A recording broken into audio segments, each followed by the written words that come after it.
Plastics are among the worst polluters to all ecosystems, and microplastics are particularly concerning. They are from 5 millimeters down to microscopic levels and can be harmful to all life. Contamination of nature often happens during transport by land and sea of plastic pellets that are used to make larger products. At eu-decoded, we explain new regulation to reduce this pollution. Microplastics contaminate soil, which can harm agriculture. Spillage into waterways and the sea leads to ingestion by animals, including fish, which are then in turn eaten by humans. Pollution on beaches also negatively affects tourism. Recent shipping spills have occurred in northwest Spain, Galicia, and in the North Sea, affecting the Netherlands. Inadvertent consumption of microplastics can pose health issues such as lower fertility and cancer, according to some scientific studies. Let's hear to what extent Europeans are aware and concerned about microplastic risks. Je pense que l'Union européenne pourrait décider d'user de moins de plastique, aussi bien dans l'industrie, aussi bien dans notre consommation au quotidien, ou même essayer de sensibiliser davantage les différentes personnes habitant dans les pays de l'Union européenne. It's everywhere, which I mean isn't brilliant, but I guess we don't really know what effects that will have long term. Πιστεύω ότι βλάπτουν πάρα πολύ, διότι η διάσπασή τους διαρκεί πάρα πολύ. Έχω ακούσει ότι πλέον μπορούν μέχρι και να διαπεράσουν ένα φλοιό που έχουμε στον εγκέφαλο, οπότε μπαίνουν μέσα στην κυκλοφορία του αίματος μας, έχουν επιπτώσεις ακόμα και στην αναπαραγωγική υγεία. Euronews reporter Grégoire Laurie has been following this dossier.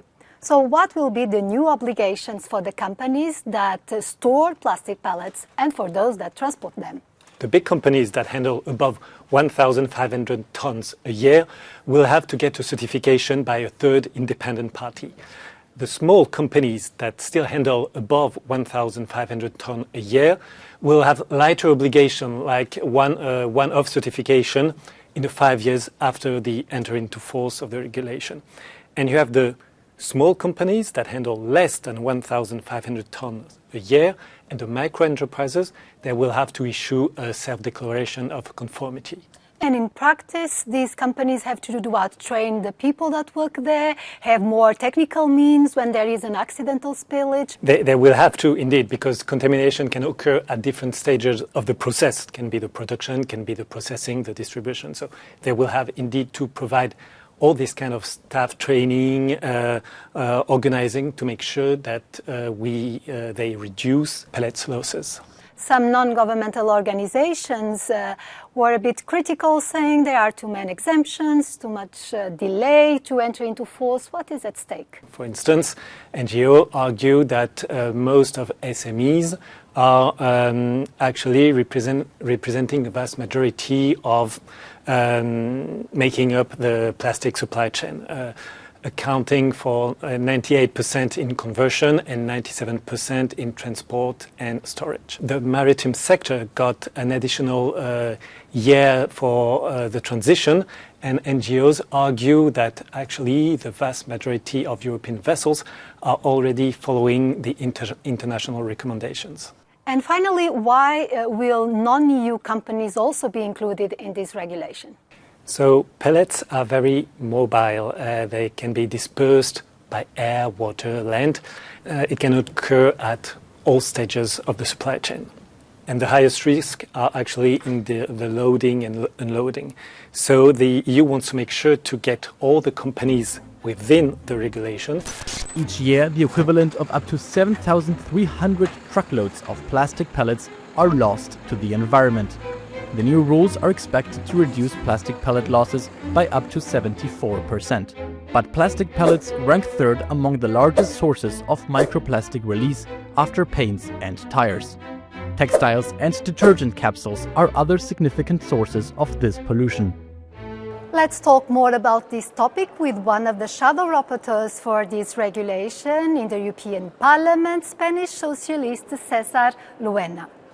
¿Cómo se puede garantizar que las empresas van a aplicar estas normas, sobre todo aquellas que no pertenecen a la Unión Europea? Fuera del territorio de la Unión Europea no podemos garantizar nada, pero aquellas empresas de fuera que trabajen, que operen dentro de nuestro territorio, tendrán que tener un representante autorizado que explique cómo cumple con las normas europeas a cada autoridad competente en los Estados miembros. Por tanto, si ocurre una desgracia, un accidente, inmediatamente vamos a ver la empresa y vamos a tener este representante autorizado. ¿Por qué el transporte marítimo tendrá 3 años para cumplir estas normas en lugar de 2 como las otras empresas cuando la contaminación del mar es tan elevada? Pues porque países como, los puedo nombrar, no tengo ningún problema, como Chipre, como Grecia, como Malta, como Croacia, sí pedían esos 3 años porque necesitaban más tiempo. A cambio hicimos que el Consejo, que los países miembros aceptaran, por ejemplo, la propuesta del Parlamento sobre el etiquetado, que tuvieron el etiquetado claramente donde se detalle, se describan los materiales y los peligros que puede tener si se pierden esos materiales, si se vierten al suelo o a las aguas. Para 2030 la Unión debe reducir la liberación de microplásticos al medio ambiente en un 30%. ¿Se están evaluando adecuadamente otras fuentes de contaminación para alcanzar ese objetivo? Sí, yo creo que sí. Todo lo previsto en el Pacto Verde Europeo, desde las políticas de economía circular, hasta las políticas que hablan de residuos urbanos, de agua potable, de la pintura, textiles, etcétera. Entonces, si aplicamos lo que teníamos previsto, llegaremos y cumpliremos. Pero si dudamos y caemos en las cesiones a la extrema derecha, pues quizá no. La Unión Europea ha prohibido los plásticos de un solo uso y existen innovaciones como materiales biodegradables, pero ¿no debería la Unión ser más activa en la promoción de alternativas al plástico para los consumidores? Tenemos por un lado el reglamento de ecodiseño, los trabajos en el programa Horizonte Europa y un reglamento que se revisó en el mandato pasado sobre los materiales reciclables y de un solo uso. Creo que ese conjunto de 3 cosas debieran tener una visión única, un plan único, y por tanto así creo que también seríamos más eficaces. Violations of the new rules on storage and transport of plastic pellets could lead to fines of up 3% of the company's turnover in the EU.